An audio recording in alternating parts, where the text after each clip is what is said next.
guys, this is Heather from HealthyEatingStartsHere.com. So we're coming up on US Thanksgiving, and we're coming up fairly quickly on the Christmas season, which involves a lot of eating at other people's houses or having people over for dinner, and just some general temptation out there. So it can be a really difficult time to maintain eating vegan or vegetarian, or even just eating healthy. So I've got some tips for you on how to maintain that through the holidays, specifically for vegans and vegetarians, but a lot of these tips apply to healthy eating in general as well. So the first one would be under the category, if you're going to someone's house as a guest, my main number one tip for this situation is to tell your host what your restrictions are specifically. Some people don't know what vegan means, and if you tell people you're a vegetarian, they'll often throw dairy and cheese onto everything. There's nothing worse than showing up and being served a plate and looking at it and thinking, oh no, I can't eat this. It used to happen to me all the time because I've been allergic to dairy all my life, and it's not always the thing you think to mention when you're going to someone's house. But make sure you do, because both you and your host will really appreciate it. Okay, then as a host, if you're having people to your place and you want to show them how awesome your meals are and all of the wonderful things that you eat, that's amazing. It can be a really great way to show people that. But one tip there, use a little bit more fat than you normally would, especially for people who are used to eating meat and animal foods, because those foods have more fat in them than plant foods. So if you add a little bit more than you usually would, then it'll make it a lot more satisfying, and fat helps carry the flavor of spices and whatever flavor you're using. So it might not be the perfect healthy meal that you would normally eat, but it's a special occasion, and it's a step in the right direction for people who maybe don't think that they could eat healthier than they already are. So yeah, that's what I usually do, is I use a little bit more fat, and you can use whole food sources of fat instead of just oil. So things like nut and seed butters to make sauces, or avocado, really helps make a dish more satisfying.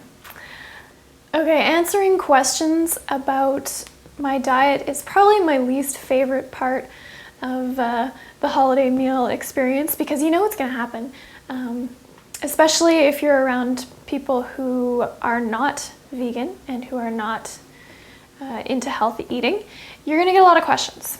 So my strategy is to keep it positive, because you can actually have more of an impact, especially in this situation, by motivating people by the positive results that you've seen, rather than putting down and explaining the negatives. Even though those are important, and I think they're a great thing to share with people, a holiday meal maybe isn't the time.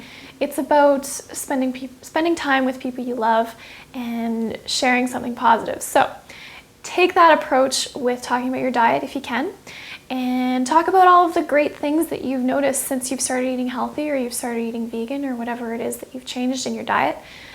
Talk about your increase in energy levels, how much better you're sleeping, how much clearer your skin is, or how much healthier you feel in general.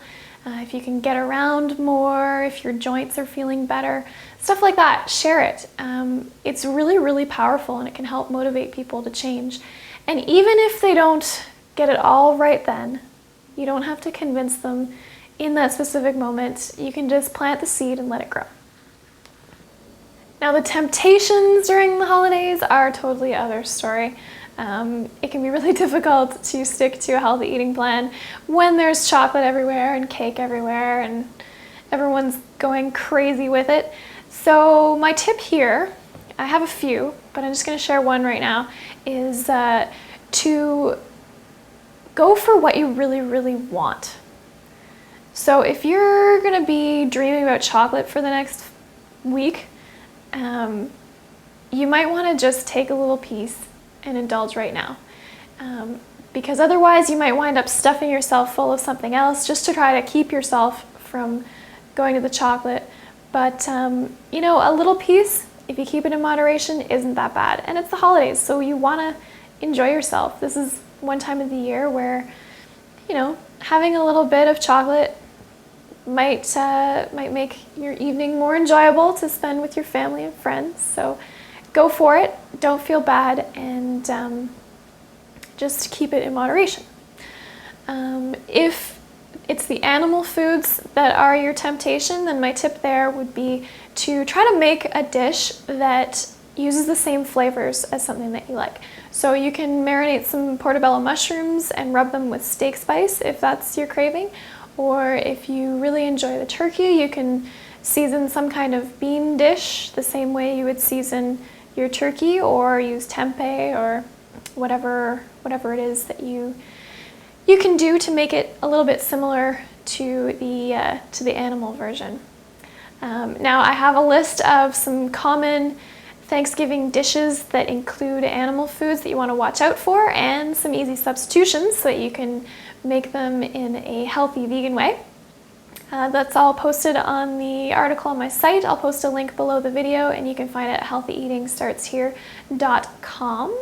So those are just a few tips to start you off. I've got lots more on that article, so check it out and let me know what tips you find most useful in getting yourself through the holiday season in a healthy way, in a vegan way, however you do it. Let me know by leaving a comment, and I'll see you guys next time.